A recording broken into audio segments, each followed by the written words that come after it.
Hamma korrupsionerlar tiqilib ketgan bu yerga. Endi aytavering, o'ltirishib yuborsin meni. Men 4 ta o'g'lim bor.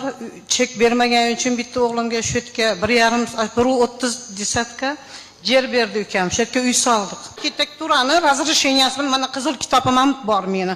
Qilganman shular razresheniyasi bilan. Pullarimni yeb ketadi hollar. Men qaysi biriga pul beraman? Biz Aravon rayonida hurmatli gubernator hamma korrupsionerlar tiqilib ketgan bu yerga. Endi aytavering, o'ltirishib yuborsin meni. Men o'zim sahrli diabetman. 3 yildan ko'zim ham ko'rmayapti. Bilasizmi?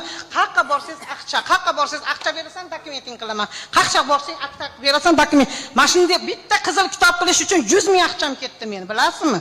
Men majburman, bugun majbur bo'ldim. Men siz oldiga bormoqchi edim. Xudo yetkazib qo'ydi bizga sizni. Majburman gapirishga. 4 ta o'g'lim bor. Qayerga boray meni? Bu odam ham prezidentimiz o'kilimi? Bu odam yechmasa kim chechib beradi biz masalalarimizni? Boshida kirganimizda yaxshi muomala qilishmagan bular.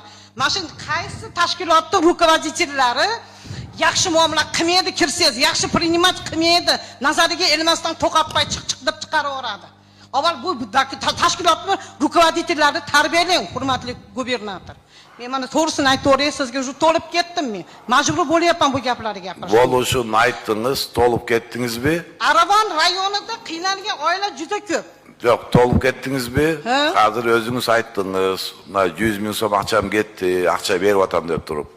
Buna hozir oblastdan prokuror turadi, hozir eshikka chiqadi, qabul oladi. Kimga aqcha bersangiz, o'shani barini yozib berasiz. Yozib beraman. Undan keyin o'sha bilan biz chechim qabul olamiz. Kimga aqcha berdingiz, yozib bering.